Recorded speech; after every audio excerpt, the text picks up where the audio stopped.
Greetings all, Energist Ami here on October 11th, 2020. And I have my computer on and I am going to turn the phone on as well so it has the camera and I can record just in case the computer shuts off, which it likes to do. I felt like creating a video today because although things are very different, I've been meditating more. I've been taking in a lot of energies, high frequency energy that I've been hearing as tones in my ears in my head, in my system. I don't even know how to describe it. It's amazing. And I'm very happy that I was able to see my father, who is in quarantine. He is in quarantine. He's in assisted living, and he is about 27 minutes away from me. And I almost wasn't able to see him because 2 days beforehand, I was very weak. Very weak. I did not expect to be that weak. And I said, what's happening to me? And my temperature was very low, 97.0. I said, what's going on with my system? Oh my goodness. Why do I feel like I want to sleep all day? I say, no, I was forcing myself to get up and work out because I work out every single day. I do. Even if it's just for a little bit, a little while, I do. I channel myself in and I give myself so much energy. And sometimes my cat will kind of meow at me quite loudly. And I'm like, get up. So I do that. And that's what I did.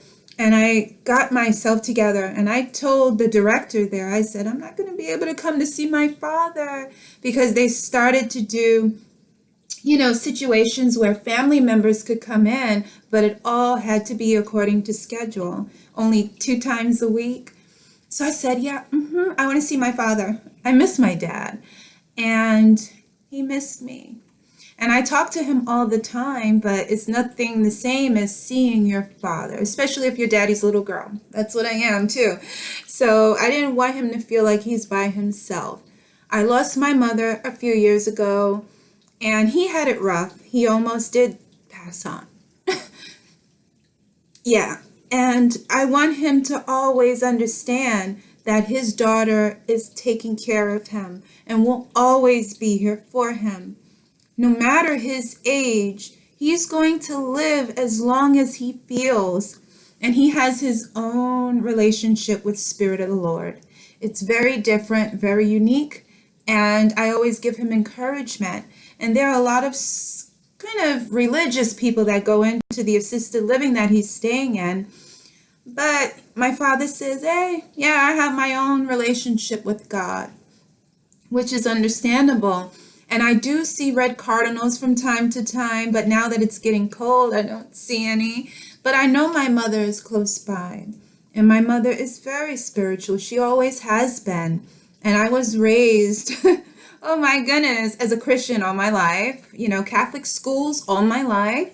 And it's always been about many praises for the Spirit of the Lord. I always would take God in.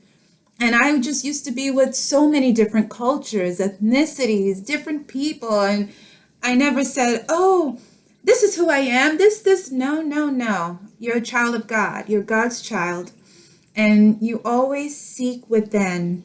And there it was always about praying and prayer and getting specifics according to what scripture would say. And I would follow it and I would play instruments and we'd have different shows. And I loved going to church all the time. I was very spiritual. But past that, my mother's family is all that way. And I was, born and raised in another state I won't mention, but I am now in the location that my mother is from. And I believe that this time around that she, along with all of the other members that have passed on in my mother's family, that they did have communication with God, Spirit of the Lord. because I was able to find my house, which is now the same number as my father's suite, because they really completely changed the hospital that he's in into an assisted living. So his room number is my house number. How cool is that? And if and when they ever got to the point they couldn't deal with him, he have a room here, his own bathroom, could take him, cook for him, because I cook all the time. So I would thoroughly take care of my father, being daddy's little girl, and my mother would be so proud of me. She's never seen that, and my mother used to take care of my father thoroughly. But anyway, I don't want to talk so much, but I just wanted to share and let you all know that I feel great. And you should all too, if you take time within. And now they're saying, I'm going to look at the news today. I try to halt from the news quite a bit.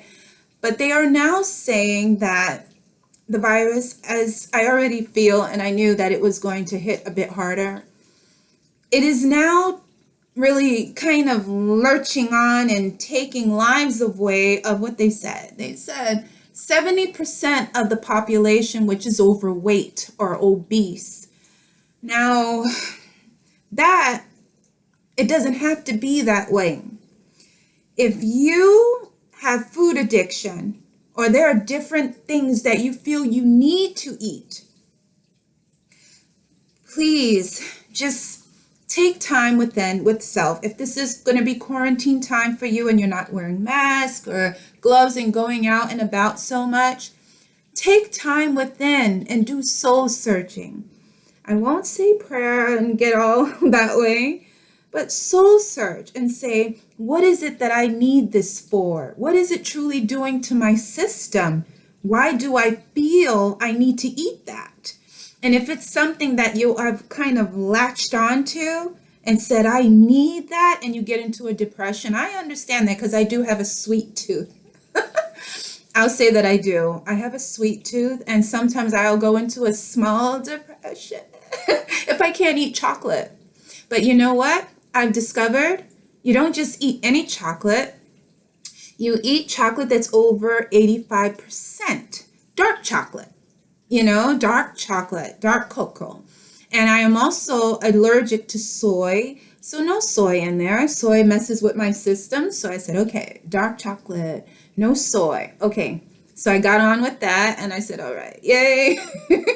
And then I started to say, ice cream. I want some ice cream. That's bad. That's like too much of a sweet tooth. That's spoiling yourself too much. But I said, you know what? I do want ice cream, but this is a time where they have like almond milk, cocoa milk, and they have all of these alternatives. So if you kind of like search out, sometimes you'll find things and you'll be like, oh, wow, yes, this is it. But you know what? It's better when you don't even look for it because it'll pop up. If you're praying on it and say, God, I wish that I can find an alternative to what my body is craving. And when that happens, you will be so amazed at what you'll find because you'll start having it. And instead of it having pounds pack on and stuff, you'll see that you're getting healthier and stronger. Let's see, there was one person that he's no longer living. I believe his name is Dr. Sebi. He's the one that introduced so many things, and my spouse and I, and I really want to touch on that. We're separated, but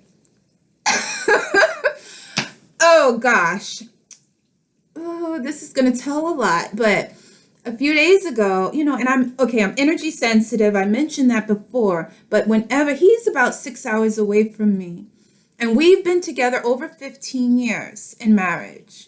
And we're different ethnicities, and he's traditional in his culture. Well, I'm able to sense anything going on with him and I felt sad, depressed, and I felt like something was wrong. So I called him, and numbers were popping up and stuff, pretty much telling me to move forward, move past it, move on. And I'm like, okay, but no, I can't. I want to make sure he's all right. I said, we're still married, we're separated, but, and I got a reading before and stuff, and they say he's not going anywhere. And I'm like, why not? He can. I love him, yes, and we love each other. But many have asked me, what is the magic trick? How have you two stayed married and so in love for all of these years? And it's a big secret, but I will share it. And we kind of still have it. We're just not together. It's like if we've ever been frustrated with each other about anything, we would never go to sleep upset with each other. We'd always work through it together.